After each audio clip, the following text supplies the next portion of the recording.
nossos amigos, telespectadores. É um prazer estar aqui no Vitrine RS todas as manhãs, terças e quintas, a partir das 10 horas da manhã até as 11h30. Vem com a gente, como sempre, aproveita, senta ali no sofá, quem está em casa, faz um chimarrão, prepara aquele café, quem está acordando agora. Quem já acordou desde cedo, faz chimarrãozinho. Quem está no trabalho, dá uma olhadinha lá no site, lá, põe lá no Google TV Urbana, põe ao vivo para ver a gente, Vitrine RS, o seu canal aqui na TVU. Como vocês podem ver hoje, a doutora Silvia me abandonou um pouco. Ela vai me abandonar aí somente um mês, para a minha alegria, porque é muito importante estar com a doutora Silvia comandando essas manhãs de terças e quintas aqui na TVU. Ela foi para a Itália fazer uma especialização na sua área, que é a parte de uma cirurgia de dentista, não sei explicar, eu sei que é uma cirurgia nova, pioneira. Então ela me deixou aqui na responsabilidade de estar com você, que está aí do outro lado da telinha. Difícil essa responsabilidade? Que nada. Estou muito feliz de estar com você, participando. E hoje temos 2 grandes entrevistados nesse programa. Veja lá, você que está aí no canal abaixo e quer subir para acima e ficou no 11, continua no 11, continua aqui no Vitrine RS. Para começar essa manhã, ela não começou, para todos nós gaúchos, ela não começou tão boa, porque ontem nós vimos nas TVs aí que um menino de 3 passos estava desaparecido. E tínhamos uma população rezando para esse jovem. Eu que sou do interior, como sempre, tenho prazer e tenho orgulho de dizer que sou de São Jerônimo. Nós conhecemos todas as pessoas que vivem numa comunidade pequena. Então, um jovem de 3 anos simplesmente desapareceu. E até então, o seu pai e a sua madrasta falaram que tinham autorizado o jovem a ir na casa do seu amigo. E quando foram buscar o jovem, de 11 anos, o mesmo tinha desaparecido. Então, a comunidade estava rezando, estava unida, fazendo protestos, mobilizando a cidade. O delegado lá daquela região chamou reforço de Santa Rosa, de Santo Ângelo, ali também de Westfalen. E para nós, gaúchos, infelizmente, estávamos comentando aqui até com nossos amigos, com as câmeras, com os produtores aqui, na madrugada, acharam um corpo do menino a mais ou menos 80 quilômetros da cidade de Três Passos. Também, até então, que temos de mais apurado nas preliminares desse crime, é que tem um vídeo num posto onde somente a madrasta e uma amiga foram vistas com a irmã menor, com o bebê, a irmã do jovem, e o menino de 11 anos. E após mais ou menos nessa cidade a 80 quilômetros de Três Passos. E mais ou menos 1 hora depois, ela retorna no posto, onde ela deixou o seu carro, porém só com a criança, só com o bebê. Já o jovem não estava mais. Temos agora, então, na cadeia, até apurarem os fatos, ainda não temos algo a mais. Acredito que até o final do dia já teremos um passo a mais desse crime que chocou o Rio Grande do Sul, que é uma madrasta, e o seu pai também está na cadeia. E interessante que o pai dele é um cirurgião de fama, de renome naquela cidade. E eu digo isso, que a gente para pensar e não entende por que acontecem essas coisas. E não é questão só por ele ter dinheiro, por ele ser uma pessoa esclarecida. E a acusação até então, em cima do delegado, até então, é que ele não chorou, não apresentou aquele desespero que um pai, você que está aí do outro lado da telinha, você não precisa nem ser pai. Se não é, imagina um irmão, imagina perder um irmão, imagina perder um familiar seu. E você que é pai, você que é mãe, imagina perder o filho. Já naquele tempo, Salomão, para resolver um problema, e todos sabem desta passagem bíblica, né, que tinham duas mulheres, duas prostitutas, e as duas tiveram um filho na mesma noite. Porém, uma, no dormir, matou o seu próprio filho sufocado. O que ela fez? Pegou o filho morto e trocou com a sua colega que estava ao lado, botou o filho morto dela e pegou o vivo e botou do ladinho dela. Mãe é mãe, mãe conhece. Saiu da barriga, a mãe já sabe os traços, já sente quando é seu filho. Para apurar, só apurando esse comentário, chegando lá no sábio Salomão, uma das mães chegou, olha, esse bebê aqui é meu, porque naquele tempo o rei era o juiz ao mesmo tempo. Não tínhamos lá o governador, o presidente, o próprio rei era o juiz. Chegou lá para Salomão e disse, essa criança que está aí com a minha amiga é o meu filho. E a outra, não, que é isso? Esse filho é meu. Salomão, que ganhou e que pediu a sabedoria divina, deu o seguinte despacho. Então faz o seguinte, divide a criança ao meio e dá metade para cada um. O que aconteceu? A mãe verdadeira do filho chegou, não, Salomão, não, rei, Vossa Excelência, deixa que a criança viva então, eu não sou a mãe, eu menti, eu não sou a mãe dessa criança. Porque ela não queria que matasse o filho. Ela tinha sentimentos, que foi o que o pai não apresentou. E aí Salomão, sabiamente, você não queria que matasse essa criança? Você vai ficar com ele. Você é a mãe da criança. Então, de repente, alguém aí que é criminalista, alguém que julga, só porque o pai não teve sentimento, só porque não chorou, pode ter já um certo fumaça de ser um dos mandantes de matar o próprio filho. O sentimento pesa e pesa muito. Então, por isso que eu falei a historinha de Salomão, não é à toa. Outra pauta interessante que está acontecendo agora aqui na nossa vizinha Uruguai é o turismo da maconha. Nós temos o turismo para surfar, nós temos o turismo radical, nós temos o turismo religioso, nós temos o turismo, infelizmente, da prostituição, principalmente no nosso nordeste do Brasil, e temos agora aqui no Uruguai, está estourando, está na boca do brete, como diz todo gaúcho, está na boca do brete, uma aprovação, um projeto de lei, na qual os moradores daquele país culto, país pequeno, porém culto, que o cidadão pode não somente fumar em qualquer lugar da rua, como pode comercializar e até plantar 6 pés por pessoa. E isso vamos discutir, vamos aprofundar essa questão com o nosso convidado, o nosso segundo convidado dessa manhã. Por isso é importante você que está aí do outro lado da telinha, vem com a gente, não sobe para o canal de cima e também não desce, permaneça como está, não vai nem para a direita nem para a esquerda, fica aí.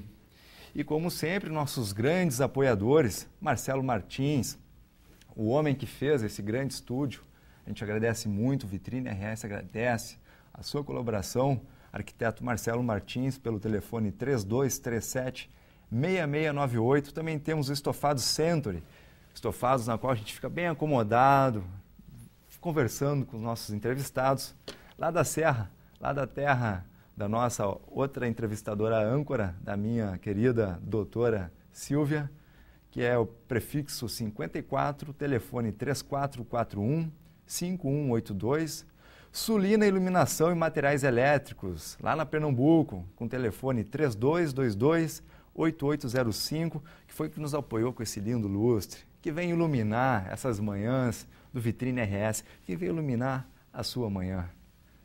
E Mistura Pisos e Revestimentos, no telefone 3019-1994, que também fez esse apoio desse tapete. É assim, o programa está iniciando, vai se apoiando, tudo começa de início, tem que ter vários apoios, né? Então, a gente agradece as pessoas que já de início confiaram no Vitrine RS, confiaram nesse programa que vem para alegrar e para informar as suas manhãs assuntos diversos: saúde, justiça, educação, política, tudo você encontrará aqui na TVU. Para encerrar e antes de chamar os comerciais, também participa, dê sua opinião, dê sua crítica, dê seu apoio, ou dá uma xingada também, Rodrigo, porra, isso tem que melhorar, isso tem que piorar, pelo vitrineRS@terra.com.br ou pelo WhatsApp 8585-2037. Vamos lá no WhatsApp, que a gente está moderno também, pelo 8585-2037. Logo, logo, após os comerciais, voltamos com o nosso primeiro entrevistado. Não perca, hein? Aproveita, arruma aí o chimarrão, pega um cafezinho. Quem é do chá, faz um chazinho e vem com a gente nessa manhã de terça-feira, essa manhã alegre, essa manhã que eu quero dividir um pouco da minha felicidade com você. Até daqui a pouco.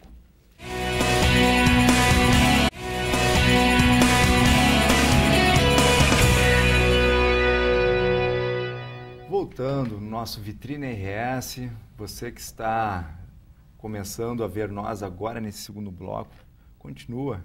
Hoje estamos aqui com o tenente-coronel da Brigada Militar, instrutor de equitação, formado na Escola Nacional de Equitação do Exército Brasileiro, porém hoje ele quer ser chamado de professor somente, então vou respeitar o coronel, o tenente-coronel. Então, meu amigo, e é uma honra, Vitrine RS, receber aqui o professor Leandro Nazareno Martins Reis. Bom dia, professor. Bom dia, Rodrigo. Tudo bem? Tudo. Bom dia aos telespectadores. Professor, é importante, sabemos que a saúde ela pode ser conquistada, ela pode ser de várias maneiras a gente pode trabalhar ela. E uma delas é com os cavalos. Então eu faço a primeira pergunta sobre essa questão até mais voltada para a equitação, né? A equitação pode proporcionar quais benefícios? Bem, a equitação, como todos os esportes, né, tem seus benefícios e nós podemos aí atingir 3 grandes grupos, né? O do esporte propriamente dito, né? O do lazer e o da saúde, né? Dentro do lazer, né, nós buscamos lá a principal atividade do cavalo, que é buscar uma situação no indivíduo de anti-estresse, né? Então, hoje já são feitos programas que são oferecidos a grandes empresários, a pessoas que passam por estresse pós-traumático, a pessoas que vivem sob pressão de buscar atingir objetivos, cotas, enfim, né? E o cavalo é proporcionado em atividades de finais de semana, né, para que essas pessoas busquem, né, um esquecimento total daquele ambiente que vivem sob pressão, né, e se detenham naquele ser, né, que tem uma possibilidade grande a gente voltar a atenção para ele, né, de ter um convívio com a natureza, né, e buscar essa situação anti-estresse. Na saúde, né, nós temos como principal vínculo aí a ecoterapia, a hipoterapia, enfim, vários nomes que foram agregados aí, né, mas o nome principal é ecoterapia, que é ligado à nosso grande mentor de toda essa situação, que é a ANDI Brasil, que é uma entidade, que é a Associação Nacional de Ecoterapia, e como toda associação nacional, ela buscou, né, imprimir um ritmo e uma vamos dizer assim, doutrinar, né, de acordo com as suas regras.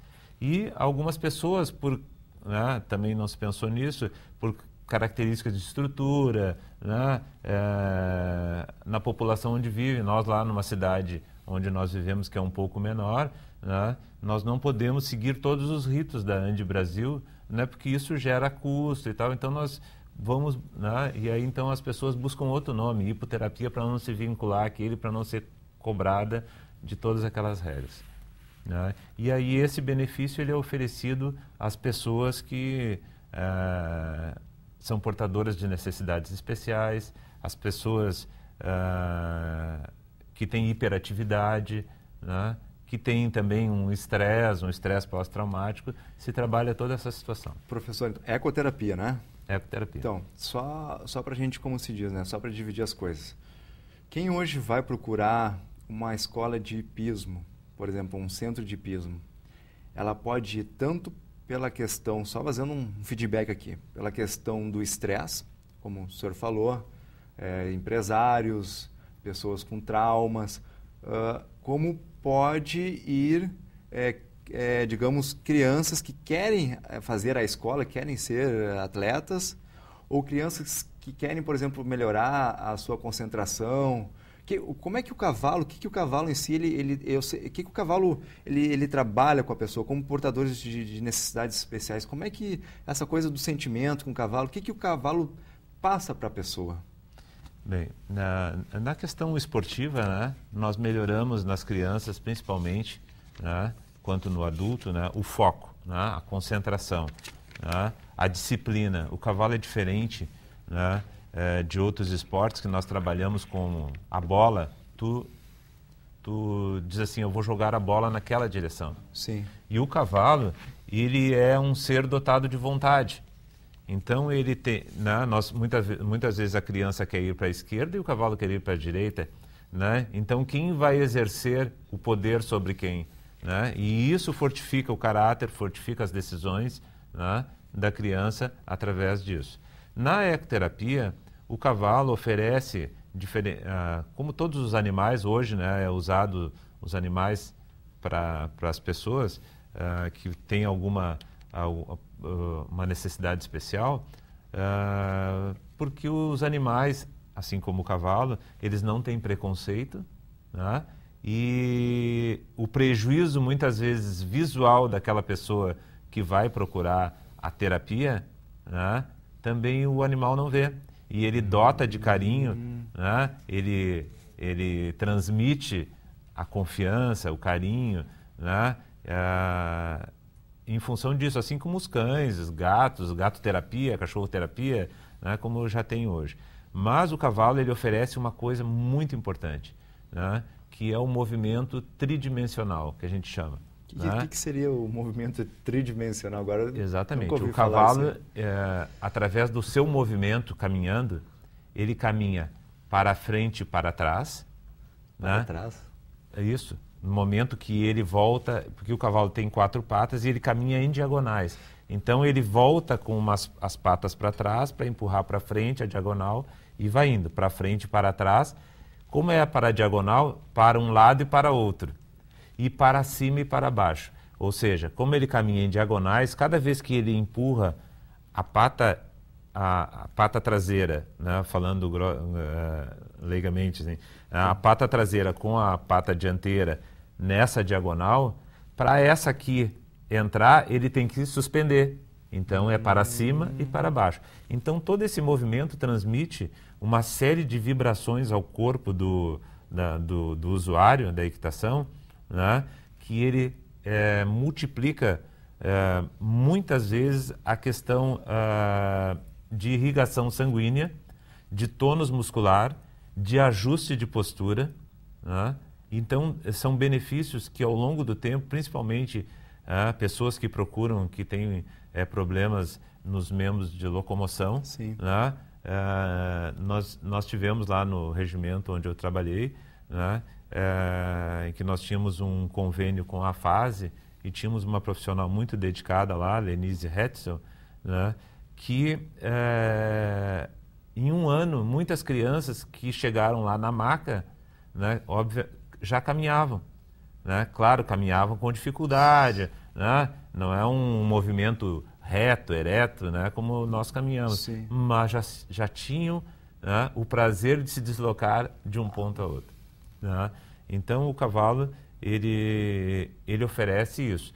Em função, né, também temos uma parte de prejuízo, que nós temos que oferecer mais pessoas para trabalhar junto, né? Então nós precisamos de um cavalo adequado, precisamos de alguém que puxe, de um auxiliar lateral, de um fisioterapeuta que monte junto ou esteja a pé, e de um instrutor de equitação que vai verificar se aquele cavalo ele está adequado, né, com segurança, né, para... Sim, porque nós temos a questão que um cavalo de equitação é um cavalo alto, né? E, então, assim, nós que somos leigos, a gente pensa que o cavalo, ele a gente vê muito assim as carreiras, um ser agitado. E o cavalo propício para a ecoterapia é um cavalo totalmente dócil. Totalmente calmo.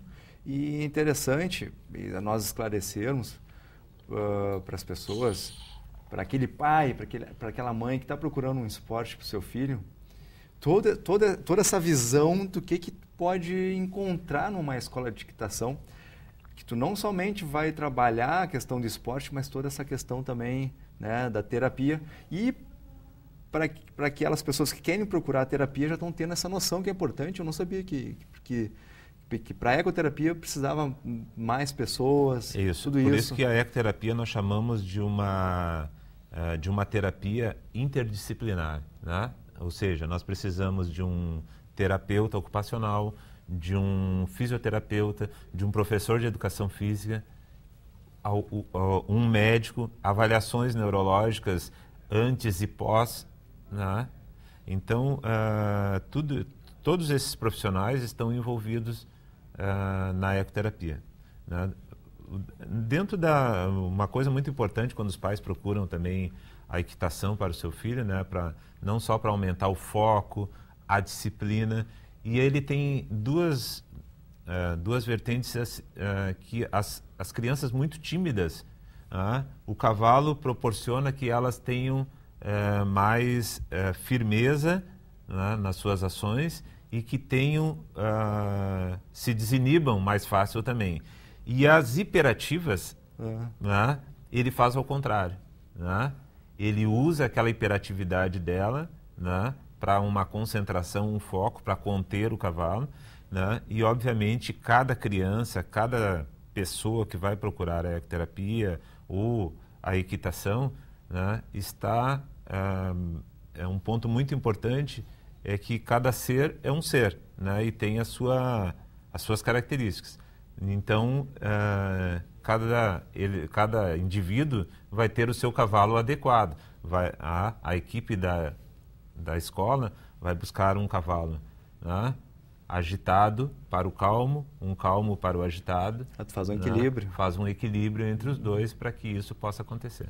Nós estávamos vendo agora, estava passando imagens de uma criança fazendo equitação. Isso. Te pergunto, professor, qual a idade ideal para a prática de equitação? Tem uma idade mínima? Como é que funciona? Esse que está na pista aí tem 10 anos, né? E nós indicamos a partir dos 6 anos em que a coluna da criança já está um pouco mais, né, formada, já podemos iniciar a prática da equitação aí, com exercícios leves, ginástica, né? A equitação não é só montar a cavalo. Primeiro nós começamos com a ginástica a cavalo, que seria a ginástica que nós fazemos a pé em cima do cavalo. Isso, professor. Como é que digamos que eu seja um pai e faça uma pergunta. Professor, qual é a metodologia que o senhor vai usar com o meu aluno? O senhor faz, por exemplo, numa escolinha de surf, o cara faz um alongamento antes na praia, movimenta os braços, aquece a articulação, alonga os músculos das pernas. Como é que funciona na equitação? As crianças, né, como já têm uma condição física melhor, né, nós não passamos por um aquecimento antes de montar, né? E então, em cima do cavalo, sim. Aí nós proporcionamos exercícios, né? E esses exercícios, além de buscar esse alongamento, buscar uma tonificação física, eles buscam o quê? Que a criança se desligue do cavalo e fique ligada nos exercícios. Né? Naturalmente, ela vai estar se descontraindo, esquecendo que está em cima do cavalo e tornando o cavalo, os dois, um ser só. Né? Então, começa por aí. Né? Quando chega um aluno já da minha idade, né? Então esse aluno já precisa, como ele vai ter uma abertura de perna, ele vai ter que subir em cima do cavalo, vai fazer um pouquinho mais de esforço, né? Então nós precisamos fazer um alongamento antes de montar para depois também inserir a parte de exercícios. Né? Então, esse programa todo, ele busca basicamente o quê? Antes, né, lá dentro da escola de equitação, nós não buscamos que o aluno ele vá seguir no salto ou vá seguir no adestramento. Né? Ele pode buscar só a recreação de andar a cavalo, né? De ter o prazer, porque muitas vezes, né, como eu disse, cada indivíduo tem a sua, né, a sua forma de agir e muitos não gostam, né? Tem medo, um pouco de receio. E aí o que nós buscamos? Eu digo sempre para os pais, aqui nós vamos primeiramente... quando é que ele vai saltar? Não, primeiramente ele vai tirar a carteira de motorista. Como assim? Carteira de motorista. Né? Ou seja, ele vai aprender a manobrar, a dirigir o seu cavalo, como parar, como arrancar, como dobrar à direita, à esquerda. Né? Exercícios, primeiro ele tem que manejar o seu cavalo, para depois ele escolher o que ele vai querer. Então ele vai tirar a sua carteira de motorista, né? E aí depois ele está habilitado a ir para a rua lá e exercer a equitação. Professor, por exemplo, tem pessoas que digamos que já não são aborrecentes, já tem, né, alguma idade, uma idadezinha, tipo eu, uns 30 e alguma coisa, né, uns 40 e algumas coisas, né? Tem pessoas que sonham pular de paraquedas, tem pessoas que nunca montaram a cavalo e querem montar. Aquela pessoa que já tem seus 40, tem 50 e nunca montou e tem medo, Como é que funciona? Essa pessoa pode ser um aluno de equitação? Pode. Pode? Nunca montou. Nunca montou, nunca chegou perto? Não, a maior parte dos nossos alunos, as mulheres principalmente, chegam lá, a primeira que nunca montaram, mas se desafiam a fazer isso e a vencer esse medo. O cavalo é muito bom também, porque ele ajuda também a vencer medos, né? Então,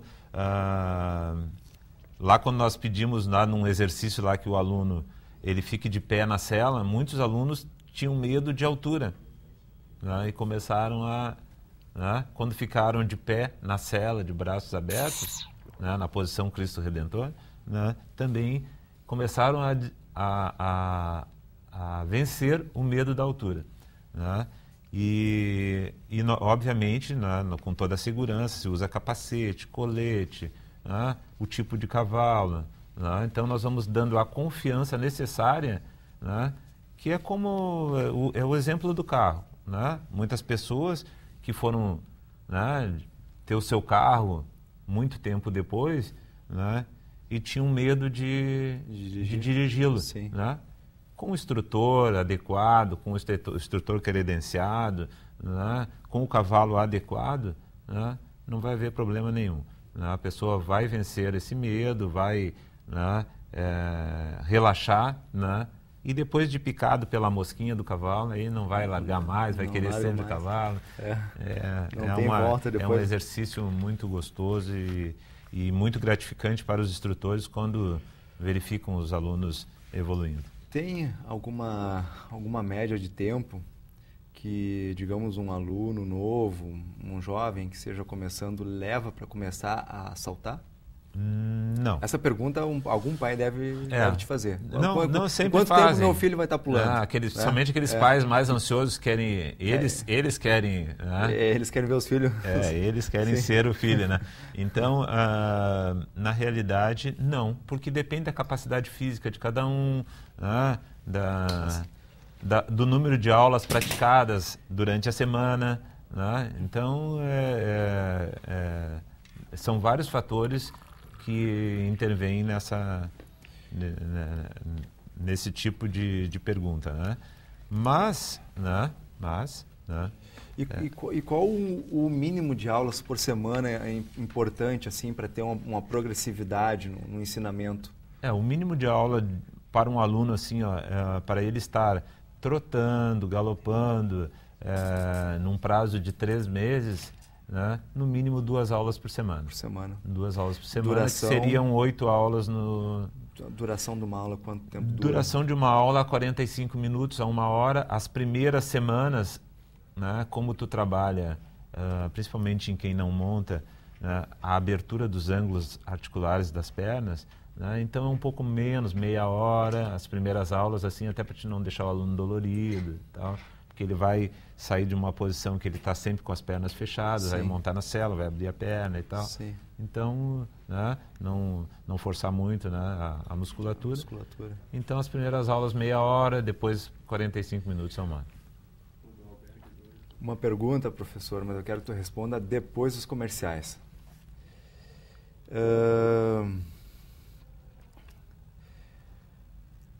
É interessante. Já alguém presenteou, por exemplo, teve um caso que eu te digo, um namorado presenteou a namorada com aulas de hipismo? Já tiveste algum caso desse tipo? Não. Mas depois dos comerciais. Comercial, vamos lá.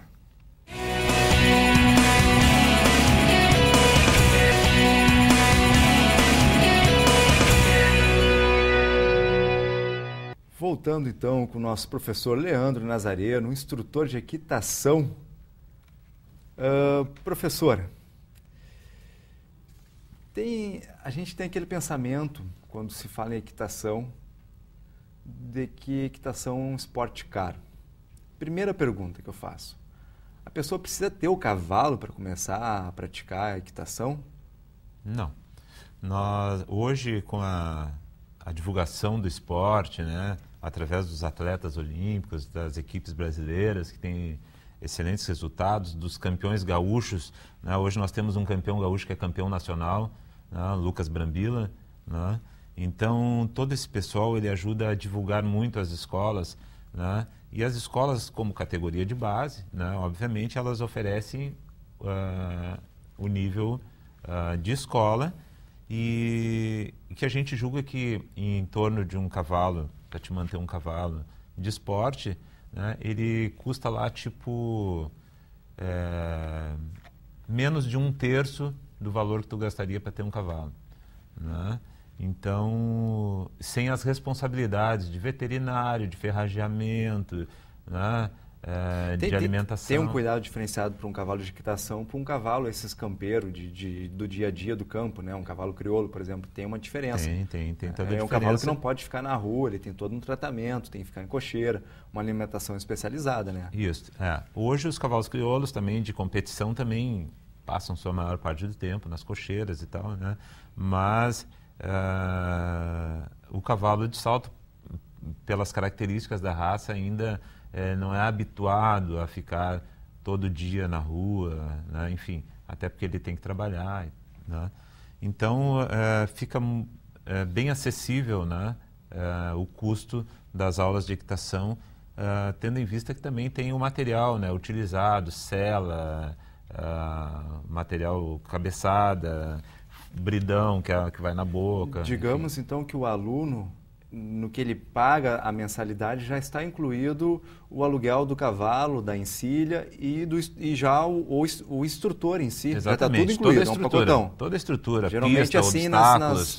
nas escolas de equitação, seria isso? Isso, tudo isso. Então, né? tu não paga o professor e paga lá para manter o cavalo? Não, no nível de escola não. Quando tu adquire teu cavalo particular, aí sim, aí tu paga o instrutor separado, paga a alimentação separada, o tratador separado, né? Então esse custo ele difere bastante. E professor, assim, é uma base, a gente sabe que, como eu gosto de falar, né, para cima não se tem base, porém, qual é uma base mínima, valor mensal para tu ter 2 aulas por semana, né?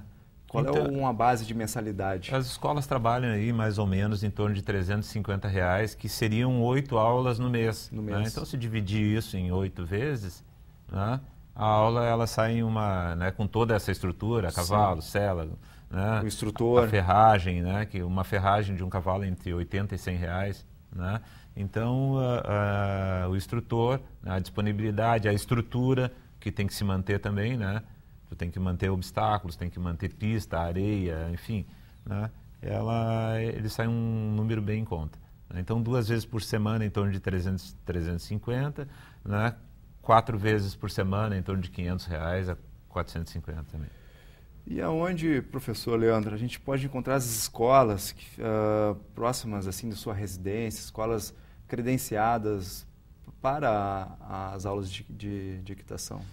A Federação Gaúcha de Esportes Equestres, através do seu site lá, tem os números de telefone, né? FGE, né? Federação Gaúcha de Esportes Equestres.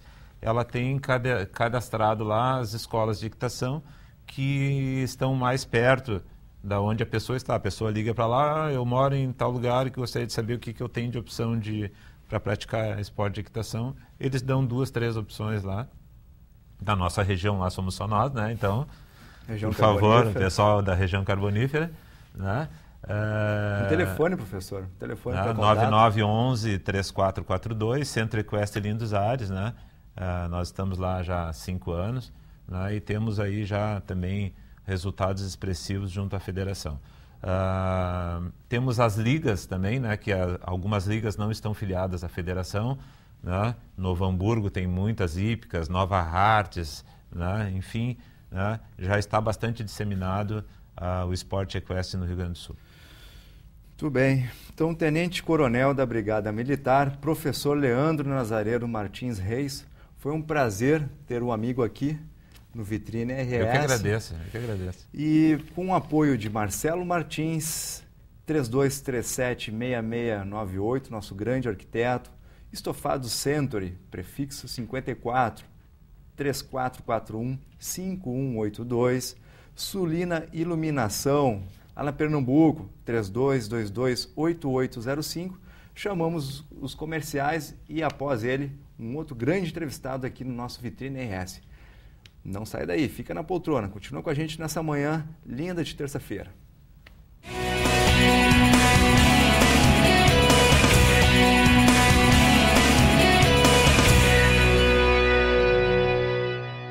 Voltando então no nosso Vitrine RS, estamos com o nosso segundo convidado, nosso grande amigo, Dr. Luiz Carlos Ilofan Coronel, médico psiquiatra.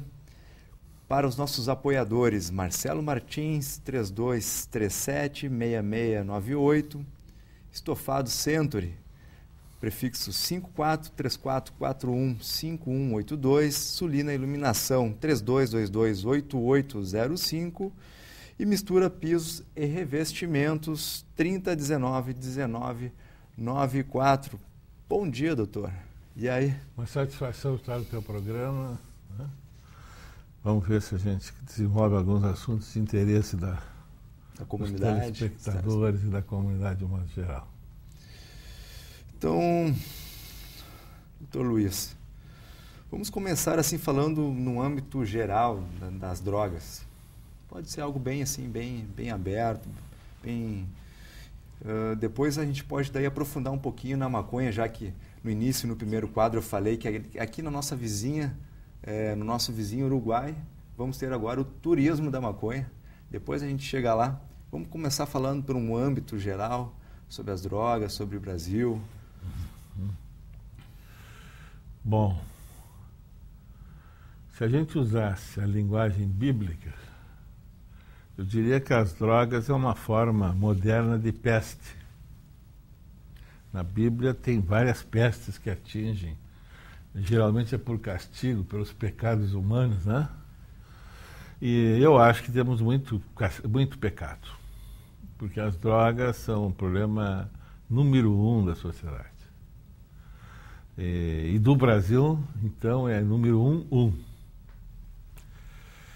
Tudo gira em função disso.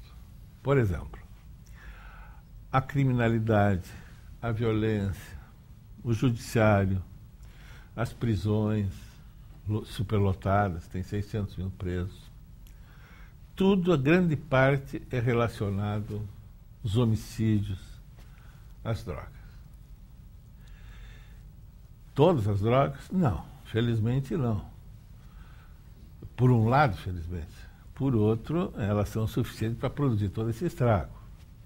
As principais que são relacionadas com comportamento violento são as chamadas drogas liberadoras, que são, até agora são 3, as predominantes no nosso meio. Álcool, cocaína, crack, é epidemia, né? E maconha. Pode estar o telespectador surpreso que a maconha tenha que ver com comportamento violento. Tem.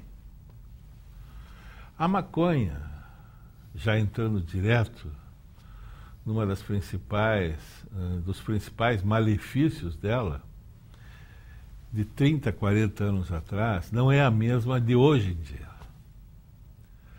A de 30, 40 anos atrás, o princípio ativo se chama THC, tetraidrocannabinol, é o que vicia, é o que produz efeitos psicoativos cerebrais, era de 6%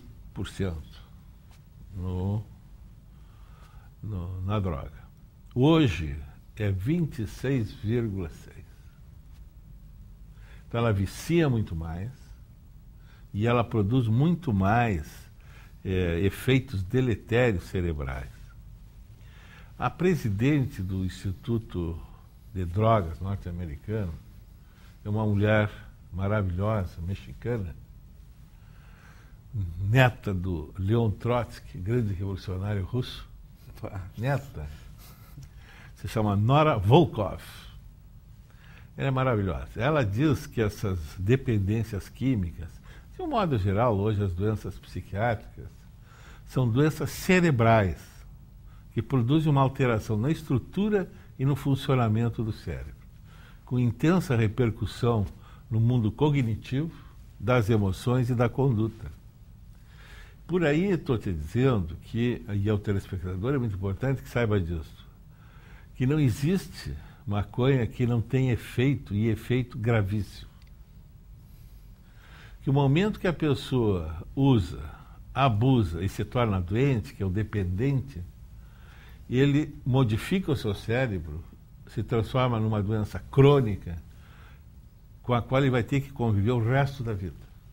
Tipo diabetes, hipertensão e tantas outras doenças que a medicina, a saúde apresenta. E outro agravante é que o cérebro de quem usa a maconha, o caminho é parecido, né, com o que tu encontra na esquizofrenia paranoide. Esquizofrenia é a principal doença que ainda não tem cura em psiquiatria. Tem um certo controle, ameniza um pouco, mas não tem cura.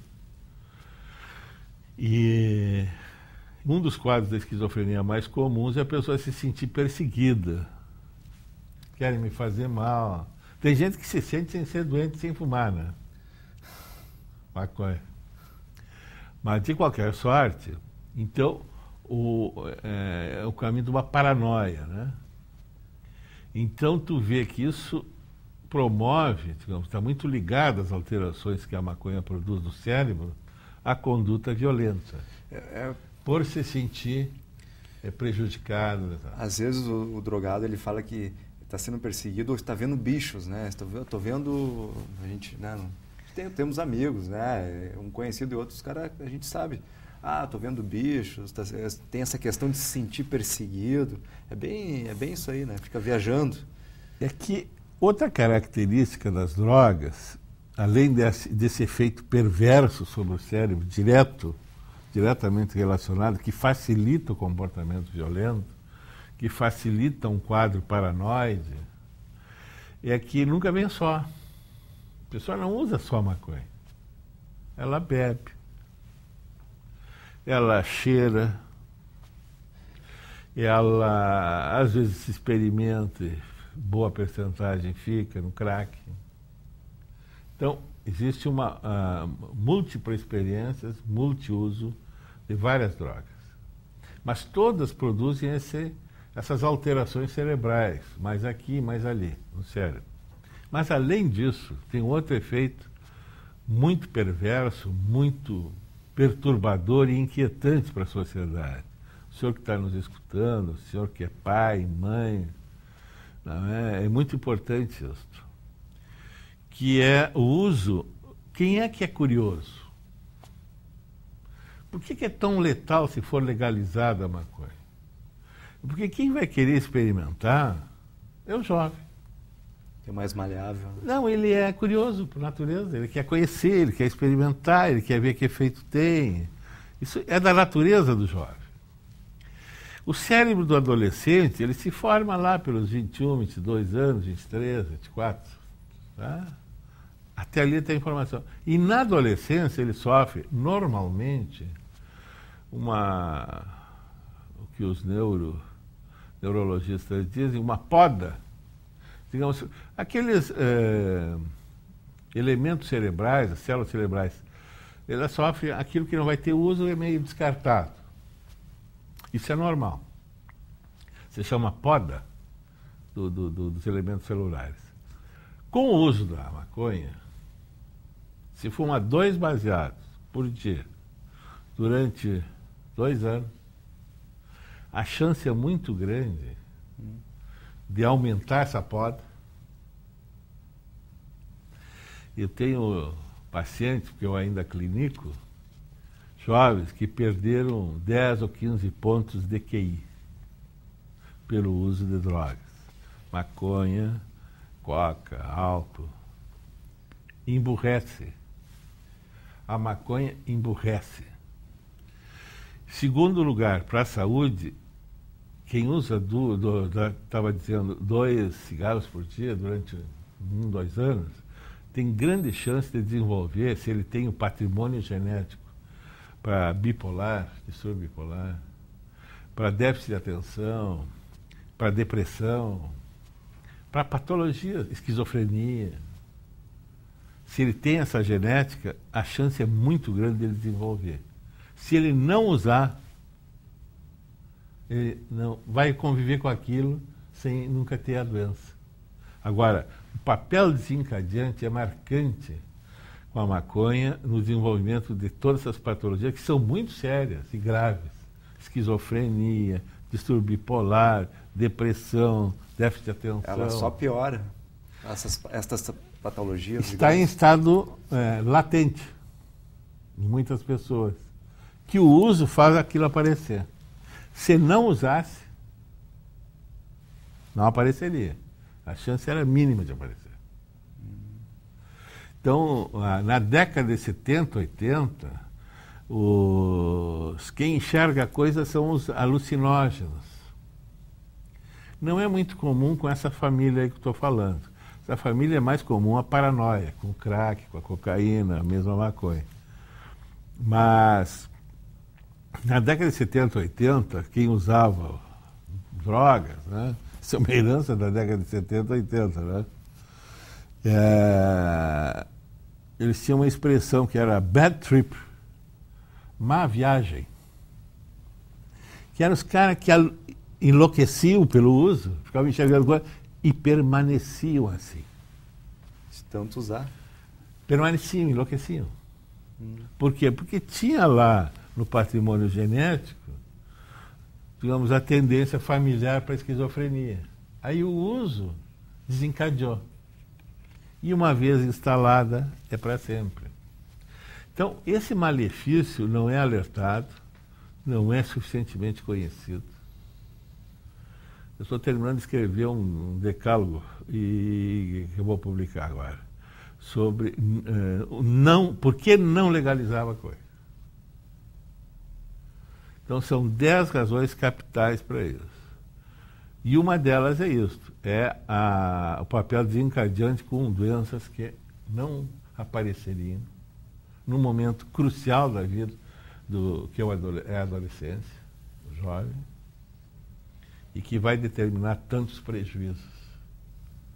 A pessoa fica sequelada, a pessoa fica, enfim, muitos abandonam a escola, muitos abandonam a capacidade, não adquirem uma capacidade profissional. Geralmente, quem usa muito maconha, ele usa diariamente, ele fica mais lento, ele fica assim como se estivesse olhando para o nada, aí fica...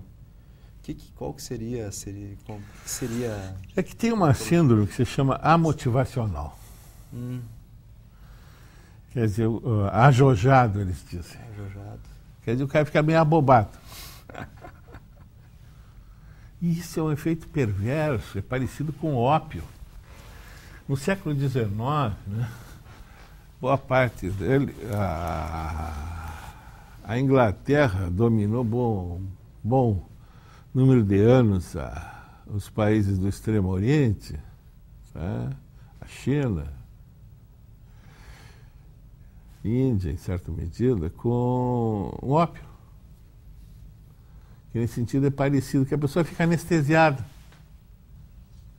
Tu pega um jovem que usa sistematicamente a maconha e ele não estuda, não trabalha, fica lá. Fica sem motivação vendo nenhuma. a vida passar. E como dizia, eu avaliei uma família a semana passada, e ainda os meios de comunicação dizendo que não tem problema nenhum, que faz menos mal que o cigarro. Que é uma grosseira mentira, como nós estamos vendo. Tá? E, aliás, o exemplo do cigarro não serve para o outro lado. No Brasil, o índice de dependentes de tabaco diminuiu 40%. Por quê? Devido às medidas restritivas e proibitivas.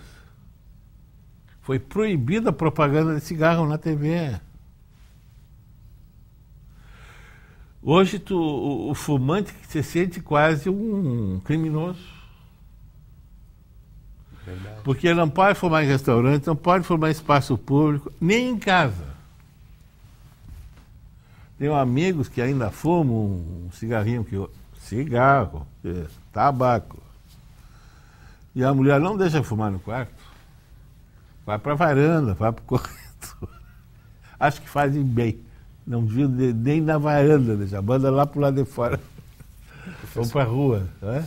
Então, essas medidas restritivas ajudaram muito e ajudam a que o índice de tabaco fosse reduzido quase à metade o consumo. Cada 3 cigarros consumidos, ainda assim, com todas as restrições, nos Estados Unidos, 1 é consumido pelos doentes mentais. Nossa. Para te ver como a doença nunca vem só. A primeira coisa que o doente faz é fumar, tomar café, né? Desmedidamente. Esses dias eu ouvindo na rádio que agora cientificamente foi comprovado. Geralmente diziam assim, ó, o cigarro é bom para acalmar, o cigarro ele é contra a depressão, e pelo contrário, foram feitas pesquisas científicas e a pessoa que deixou de fumar, ela diminuiu a sua depressão e se tornou uma pessoa mais calma, ao contrário desse dito cultural, digamos, de que o cigarro é bom para te tranquilizar, para combater a depressão. É verdade isso, professor? Sim, porque a via química é de estimulante, ele excita. Claro que para produzir uma excitação comparável à cocaína, ao crack, etc., né, precisa quilos de tabaco, né? Sim. Mas o princípio é o mesmo, tá? São estimulantes. E, inclusive, são parecidos com os anorexígenos, quer dizer, eles tiram a fome também. Tiram a fome. Tanto que é comum a experiência, deixei de fumar e engordei. Né? Claro, porque ele funciona também pela excitação cerebral como um moderador do apetite. Doutor... Não é para fazer regime fumando. É um malefício, porque aí o câncer pega as doenças coronárias com o cigarro, né? Doutor, professor está aqui nos dando uma aula dos problemas das drogas, que hoje culturalmente está bonito dizer que se fuma maconha, que se faz parte de um grupo, que o jovem diz que é o cara quando, né, entra nessas drogas. Então está nos dando uma aula aqui, professor, para mim professor, Dr. Luiz Carlos Lafonte Coronel. Eu achei interessante esses 10, como é que é, decano? Como é que o senhor falou? Um decálogo. Um decálogo, isso. O senhor pode dizer essas 10 leis aí, o porquê que não legalizar? Ou algumas dessas leis ainda. Tem vários tópicos. Nos dá esse prazer, nos dá um pouquinho desse... Aborda os principais temas que eles falam a favor.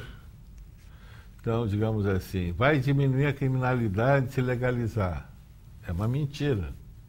Em tudo que é lugar onde foi legalizado, há pouco eu participei agora, o mês passado, de um congresso internacional que envolvia drogas e doença psiquiátrica grave. Que é o grande tópico que se estuda hoje no mundo, né? Em Portugal, que dizem que lá houve uma liberalização com a maconha. Esse é o discurso do Uruguai, que vai diminuir a criminalidade. É uma mentira. Lá não só não diminuiu, como até cresceu, tá? Os crimes relativos às drogas. Tá? E eles endureceram a legislação. Eu vi, não foi nenhum colega, estava com vários colegas da área, né, que lidam com isso. Não foi, eu li num jornal, eu estava em Coimbra, num jornal uma notícia assim, alguém do um preso do semiaberto, que já estava cumprindo pena, era um marceneiro, ele saiu e trouxe 50 gramas de maconha e foi pego.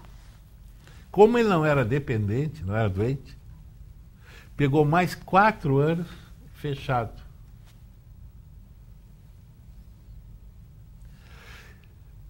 Bom, esse certamente nunca mais fala em maconha para ele, eu duvido que ele chegue perto, é capaz de ter uma crise de nervos. É esse estímulo que nós temos que criar. Para que dê um frisson, né? Claro que eu sei que vai ser um problema, porque tem toda uma cultura a favor. Não é simpático proibir, né? O simpático é tu ser a favor, né? Sim. Liberar. Me dizia um secretário da saúde de São Bernardo, só podia ser São Bernardo do Campo, né? Terra dele, né? Do que nunca sabe nada e sempre tem escândalo de atrás, né? Isto. Chamado Luiz Inácio Lula da Silva. É verdade. Participei já há algum tempo, né? Uma mesa um desses congressos que eu participei, o cara defendendo assim que era um direito do cidadão usar a droga que quisesse, tinha que ser liberado tudo. Não, mas capaz, que loucura é essa? Bom, São Bernardo do Campo, secretário da Saúde. Então tem esses absurdos, né? Gente irresponsável, né? Alerta, não leve, não escute e nem sigam, já ensinava um pensador católico do passado, Gustavo Corsão. Não sigam a última onda, a moda. Né? Tem que ter um pensamento crítico, tem que ter uma base científica. Então, liberar drogas não deu certo em lugar nenhum do mundo. Muito bem. Então vamos para um breve comerciais com apoio de Marcelo Martins, 3237-6698. Voltamos já já.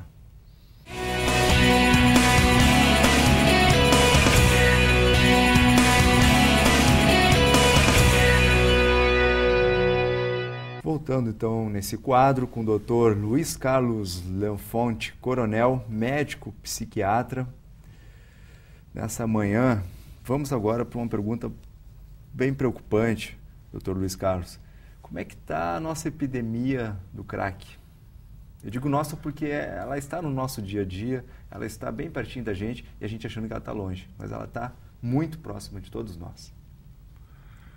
Infelizmente não está sob controle, continua crescendo, atinge de 0,5% a 2% da população. Uma estatística recente mostra no Brasil assim, um índice alarmante, 3 milhões de usuários dependentes. Aqui no Sul, eu tive muito ligado ao programa no governo passado que se criou do contra o crack, né? A nossa estimativa aqui era 1% da população, baseado em levantamentos que foram feitos. A única cidade que tinha feito um mapeamento completo, se não me engano, foi Montenegro, na época, deu 2% da população. E hoje ela avança para áreas que não tinham sido atingidas. Por exemplo, está chegando a infância. Eu, como diretor do Hospital São Pedro, cheguei, a única que tem enfermaria infanto-juvenil, né? Cheguei a baixar crianças com 6 anos. 6 anos usando crack? Nossa, claro, são famílias extremamente desestruturadas, mas isso mostra um avanço assim, sobre a adolescência e sobre já está pegando a infância. Segundo, áreas da fronteira agrícola, tribos na Amazônia que já usam crack. Os boias frias, eu tive na Universidade de São Paulo, Ribeirão Preto, é um problema nos boias frias. Porque tira a fome, né? O que usa crack, ele emagrece porque não come, né? Então, para tirar a fome, para amenizar aquele calor desgraçado que é Ribeirão, tem muita plantação de cana lá. Então, esse segmento mais trabalhadores rurais, sem falar que não há cidade grande, média ou pequena que não tenha sido penetrada por esse mal, né? O governo federal, há 4 anos, 3, 4 anos, a presidente Dilma prometeu 4 bilhões e 600 milhões para o combate ao crack. Disso só foi usado 300 e poucos milhões.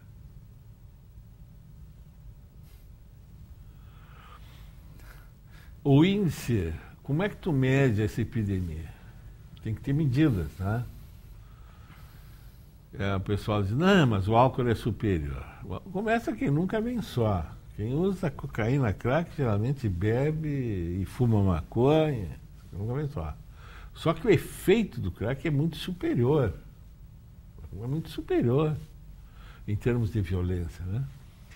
Se tu pega o principal jornal daqui e olha, hoje, os homicídios que tu tens lá, digamos assim, esse teste eu já fiz mais de uma vez.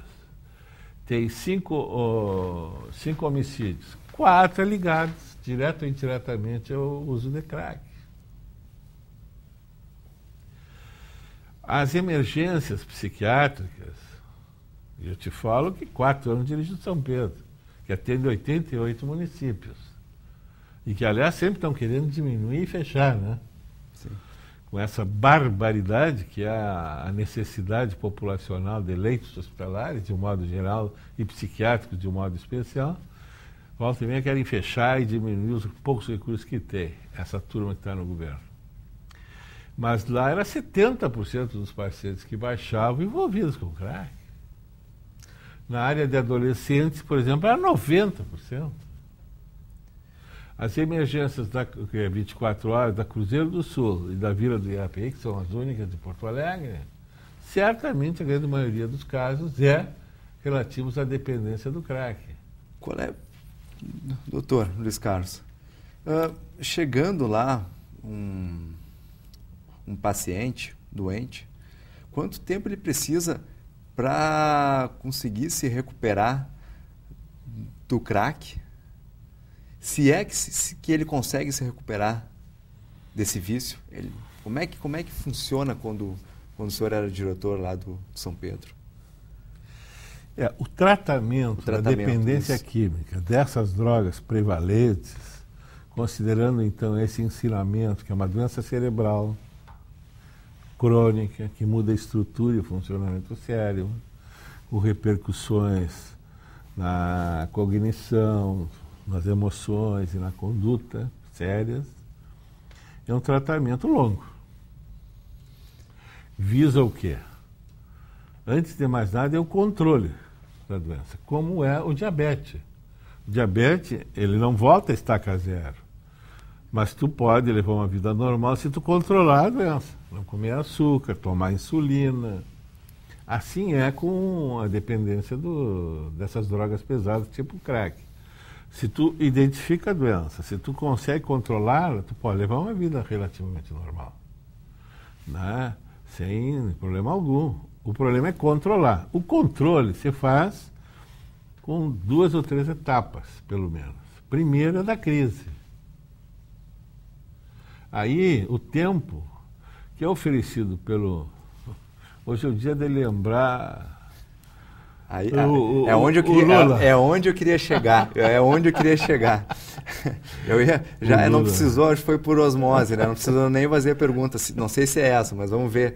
Se o tratamento ele é um tratamento eficaz, mas às vezes não é por causa do médico, do psiquiatra, que às vezes o governo te dá um X tempo e se melhorou e tchau, filho. Toca o barco. Claro. Era aí que eu queria chegar. Não sei se é por aí que tu exatamente.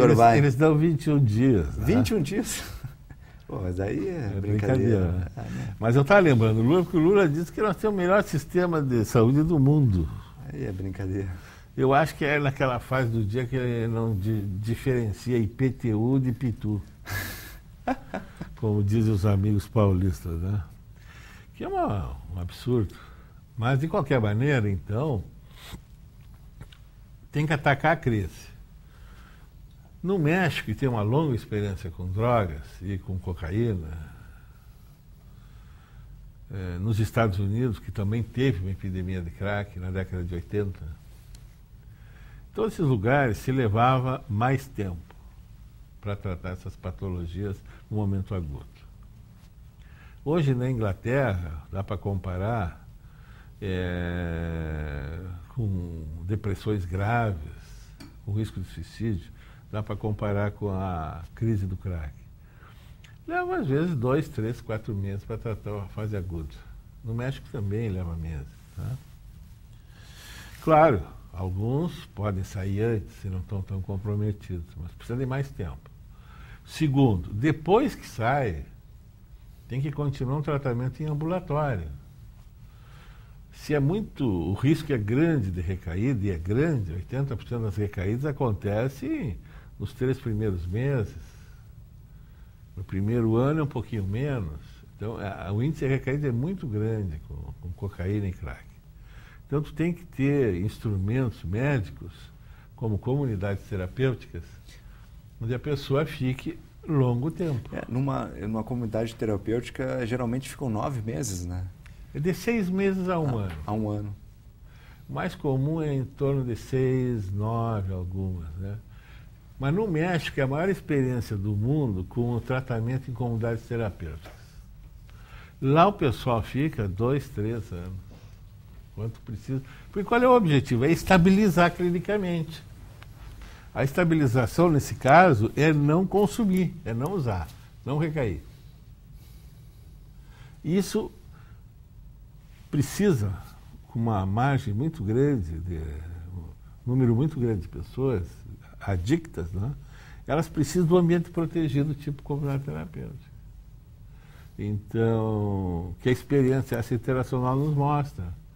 E o tempo é ditado não pelo governo, por decreto, é ditado pela condição médica da pessoa, do cérebro da pessoa. Se recuperou capacidade, é capaz de se aguentar, é capaz de não conviver em ambientes sem ser, né, sem usar drogas, enfim. É interessante que lá em Brasília, lá para chegar nesses 21 dias, eu aposto que teve muitos jantares, muitos encontros de políticos para chegar que o certo é 21 dias que um dependente de crack ou de qualquer droga possa ficar num órgão que vá tratar ele. É essa dificuldade, né? E aí, como o senhor falou, o médico que tinha que dizer, ele que estudou anos, 10 anos, muitas vezes, para poder dizer se vai ficar 20, 30, 60, 1 ano, 2 anos. Então é difícil mesmo, nosso Brasil tem muitas coisas que estão desorganizadas. E alegam um problema econômico, mas no fim gastam mais. Porque o que acontece? Eu vou me falar da condição, como tu lembrou, eu fui professor da Faculdade de Medicina um bom tempo. Então, digamos assim, um grande fator de risco para o dependente de coca, crack, de risco de morte, é alta precoce no hospital. É sair antes do tempo. Por quê? Porque ele sai fissurado. Ele vai reto para o traficante. E aí, não vou te dizer o termo que eles usam, mas dá M, não funciona. Porque aí vem a cobrança, ele está devendo, aí dá briga, aí dá morte, frequentemente. Ele se expõe. Né? Por quê? Porque ele saiu antes do tempo de controlar a sua fissura. Na verdade, a necessidade, o cérebro dele ainda está dominado pela necessidade da droga. Teve um psiquiatra francês que tem um trabalho maravilhoso sobre Yves Pélissier, sobre a relação do doente com a droga. Né? Ele diz que é uma relação totalitária. Quando fica doente e a tua doença é usar drogas, toda a tua mente e coração fica em função de conseguir a droga. Olha, isso é tão impressionante que quem tem experiência clínica, eu me lembro de alguém que é uma família bem situada aqui, né, com desembargadores, inclusive, irmãos. Ele me dizia que ficou 9 meses numa comunidade terapêutica esperando o primeiro dia que ele saísse para usar. Então, toda a vida dele, toda a vitalidade dele, toda a cabeça, toda a mente, todo o coração dele está voltado para usar a droga. Que tu poderia estar usando para algo bom. Total. Não, é que está doente. Tá doente. Isso é parecido. Esse é um tema que tem muitos ângulos para a gente examinar, né? A pessoa deixa de usar um tempo, aí tem outro risco. Como a cabeça funciona todo voltado para uma droga, se ele consegue controlar um pouco, aí tem um risco de que nem sempre eles lidam bem, porque as pessoas com as quais eles convivem, doentes, são umas drogas. São doentes como ele. Então, os amores que são conquistados nessas condições, as paixões, é uma troca. Em vez de usar a droga, pega uma pessoa que é uma droga. Tu pode fazer essa, não sei se é analogia, claro. Né? Não, mas num relacionamento, claro. Professor. Me dizia quem te auxilia, né? O dedo podre. O dedo podre tu escolher mal. Escolher mal, tu escolhe em função da tua doença. Um efeito negativo dominó, digamos. Claro. Para toda a tua vida. Tu escolhe alguém que não vai te cuidar, que não vai te tratar bem, que vai te maltratar, que vai te submeter, que vai ser um sádico, que vai ser, enfim, alguém que vai te aprontar. Então, é um período perigoso. Por quê? Porque a dinâmica é a mesma. Toda a vida não vivo sem ela, como não vivo sem a droga, tá? Ou sem Sim. ele, né? Sim. Então, mas isso é um outro capítulo, digamos assim, mas que é muito importante ser salientado. Olha, quando a gente está convalescente,